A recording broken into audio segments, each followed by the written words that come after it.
Hello and welcome to The Hop, a marketing podcast. I'm your host, Matt Taylor-Farrington, and the owner of Purple Bunny Marketing. And today I'm joined by Loz, who needs no explanation, no introduction. She's as quirky as she always is. But today we're going to talk about your book. And congratulations on the launch of your book. Oh, thank you. Yeah. So do you want to tell everyone what it's called? And again, I'm just going to warn everyone.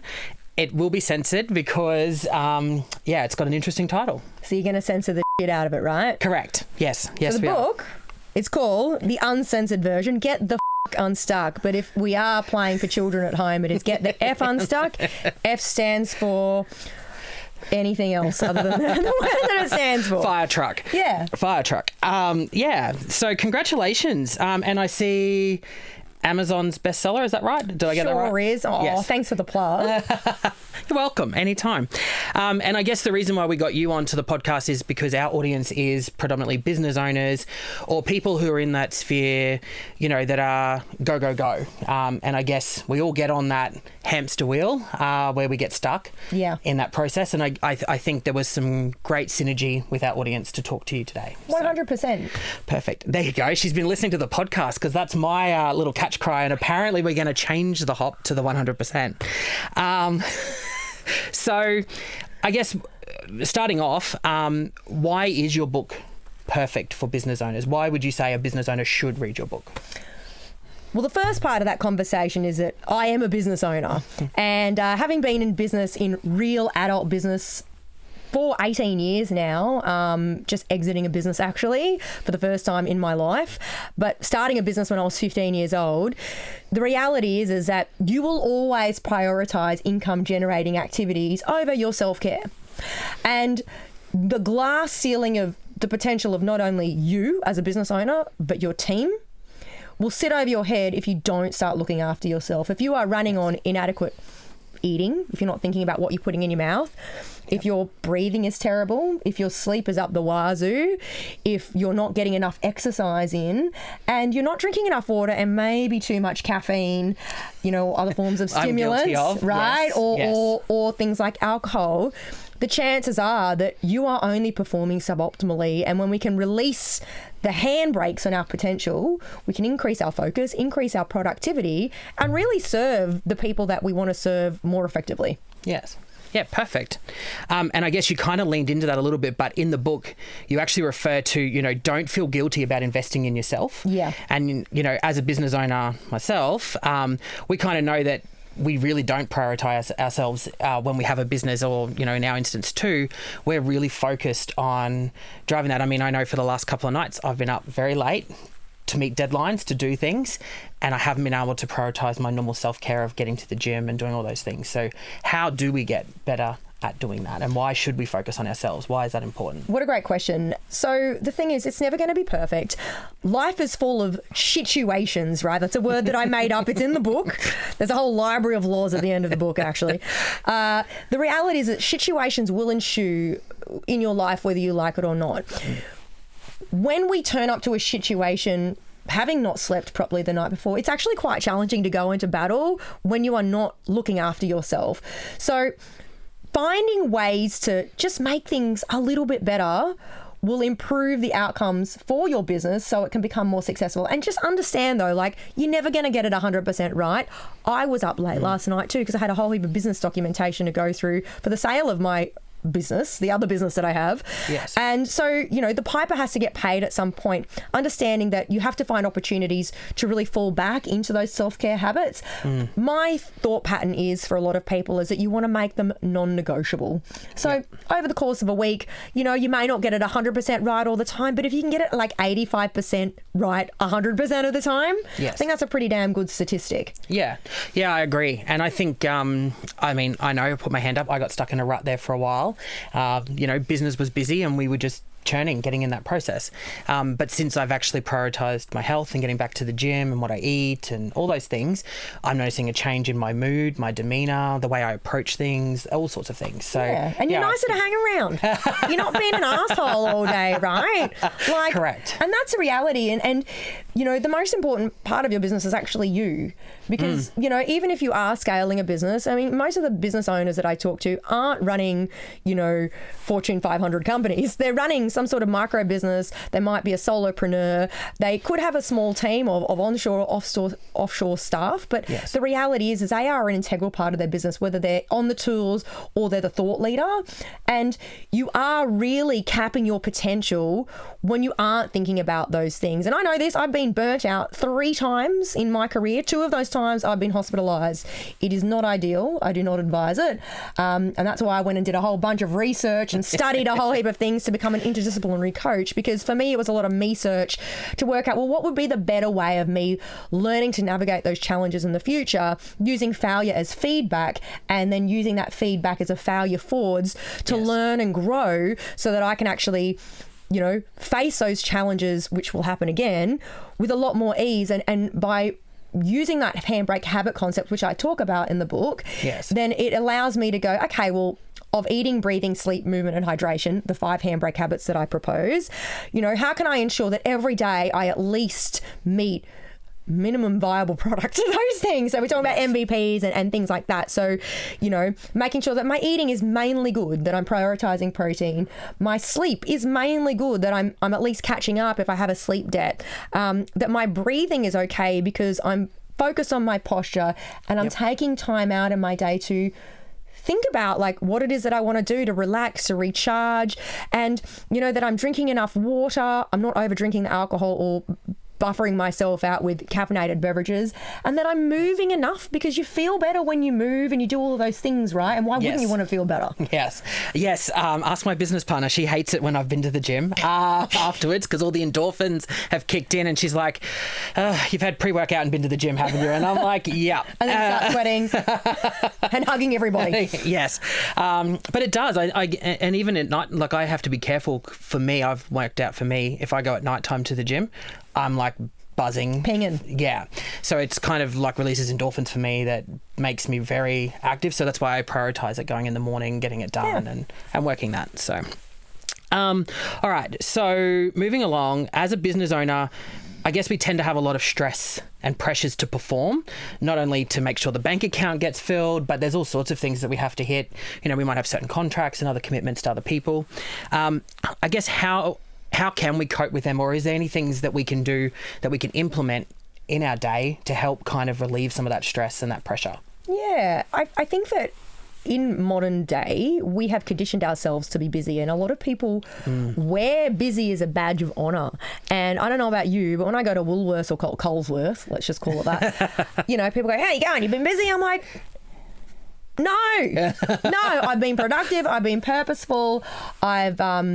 You know, I'm feeling empowered to make decisions that drive me towards a point. I don't ever say that because they'll be like, "Oh, you're a weirdo." But the reality is that when you are in alignment with the values that you have, you will start to find time to prioritize the things that matter and find balance. As I said, you can't get it right all of the time. Yeah. Right? But when you realise how good you feel, I always say nothing tastes as good as healthy feels. Kate Moss had a phrase, which is nothing tastes as good as skinny feels. Well, that was 1992 probably. But nothing tastes as good as healthy feels, and nothing tastes as good as being purposeful and productive and feeling like you've made an impact. And so in a world that's full of distractions that are engineered to keep you stuck in a scroll hole for way more hours than you'd like to admit, it's very easy to be sidetracked. Some of my best tips are using different methods to keep you focused. So whether you want to call it sprints and marathons. So there is like the Pomodoro method, where you go hard for a period of time, 50 minutes, and then at the top of the hour, for the 10 minutes, you have a break.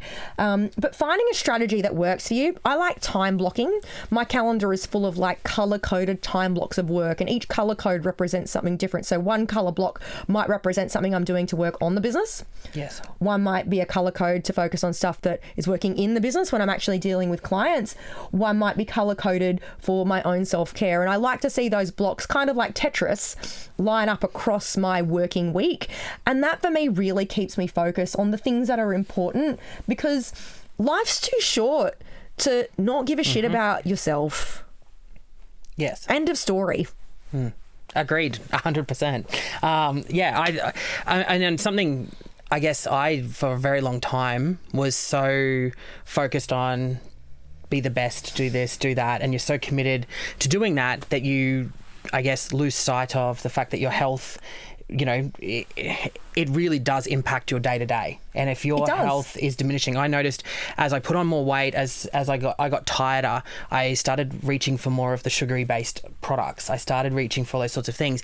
And now that I've changed those habits, things have changed back. And so, I think so. And I think the other thing, you're right, taking that break during the day, or taking breaks throughout the day is really good. I kind of do a similar thing where I work hard for about 40 minutes, stop for 5, walk away from my computer screen because I have a bad habit, and leave my phone. That's my biggest. My biggest thing is this seems to follow me everywhere, and I'm really getting cautious of putting it down and engaging in actual conversation. I found my habit with my partner was terrible, where I would be having a conversation with him, but this was in front of us. And it was bad. So, and it's become a real game changer for people. And I've noticed like a lot of people are talking about like getting a diagnosis for ADHD now, like a lot of middle-aged women. So I'm the OG ADHD guys. So I was diagnosed in 1998, officially diagnosed as a young girl.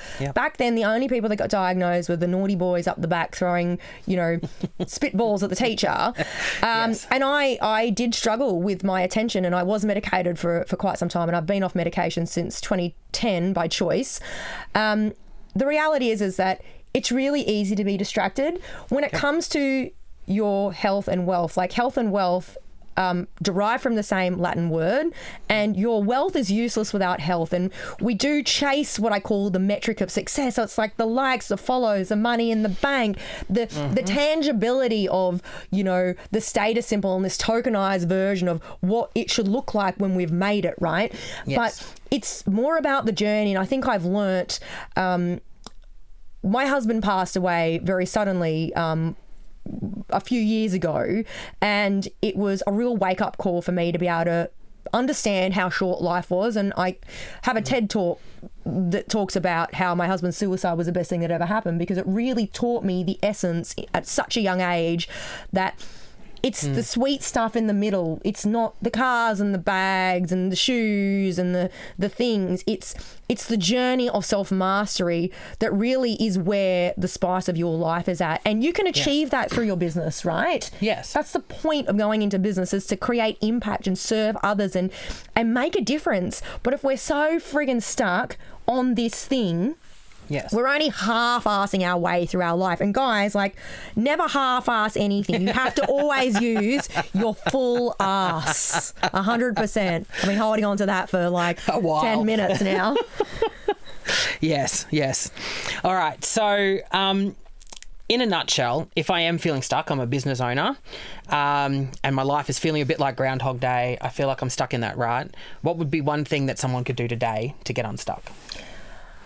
I think there is a difference between every single person. And if we're talking about 5 handbrake habits, eating, breathing, sleep, movement, and hydration, you want to choose one of the 2 things to start getting you unstuck. Either the most low-hanging fruit. So of those 5 habits, what would be the lowest hanging fruit where you're like, you know what, my eating is really, really shithouse. I could easily do something about that. Or choose the one that's going to give you the biggest needle shift. Now, I guarantee you they won't be the same thing. The thing that gives you the biggest needle shift will probably be the one that you have the most resistance to. But pick one. Yes. Decide. It doesn't matter. The best diet in the world doesn't work if you don't do it.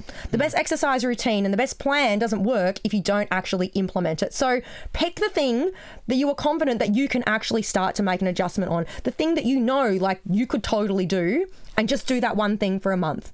So 4 weeks, and then another 4 weeks, and another 4 weeks. And I guarantee you that if you just focus on one of those things to do with you, not your business will consequently improve. Yes. 100%. I guarantee if you just ate a little bit more protein in your day and you prioritize protein, because that was the lowest hanging fruit or the biggest needle shifter, you're going to get more energy. So by 3 o'clock, you're not fanging for a caffeine fix or a sugar thing.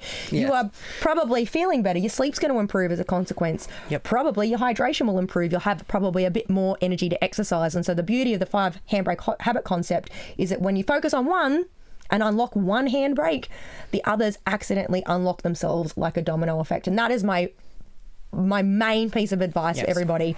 Choose one, do it for 4 weeks, and it will have a major impact on your life personally and professionally. Awesome. I think that's achievable for anyone. And I guess for me, it was the same thing. I focused on my eating first. Was my biggest thing, because I knew that if I could tackle that, because it was my hardest one, but I knew that if I could tackle that, and now I'm back in the gym, I'm prioritizing all my other things, I'm drinking so much more water, and I'm choosing it over soft drinks or sugary based things or energy drinks and stuff, and I'm only having that 1, maybe 2 coffees depending on the day. But you don't need it because you're running off your own momentum, and for me, simplify to amplify. And this is where most people stuff up, is we have these ideas that everything should be really hard, and in a crisis when some shit hits the fan, we've got to reach for these big silver bullet transformational things. We've got to go do the personal development course and download all the apps and buy the books and do the rah-rah and just bloody focus on the things that you have control over, because you're already doing those things. Why make it more complicated than it needs to be? 100%. Come on. Had to get it in there. All right. Well, that's all that we were going to talk about today. And thank you for coming in, having a chat to us. I appreciate it. I know our audience will get some value out of that. But before you go, we do need to give the book a plug. Show people what it actually looks like.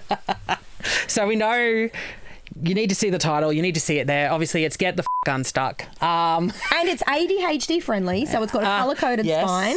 So you know where you're up to. There's even a quick guide at the front, so that if you don't like to read books from front to back, like a lot of people don't because they're distracted, you can just answer the questions and get put straight to the page that you need. But it is also available in audiobook. Yes. I am narrating it. You can get that anywhere where you download. We wouldn't have expected anything less, Loz. I know. People are like, did you get Morgan Freeman? I'm like, no, not me. And also anywhere where you buy your ebooks as well. So Kindle, Amazon, anywhere. So it's available everywhere. Perfect. So make sure you grab yourself a copy. Again, thanks for coming in. Appreciate it. We've had a blast. I think it was really important, I guess, for our audience to take a break from the day-to-day and talk about themselves for once, which is why we decided to do this podcast. So make sure you stay tuned to The Hop and make sure you subscribe and follow.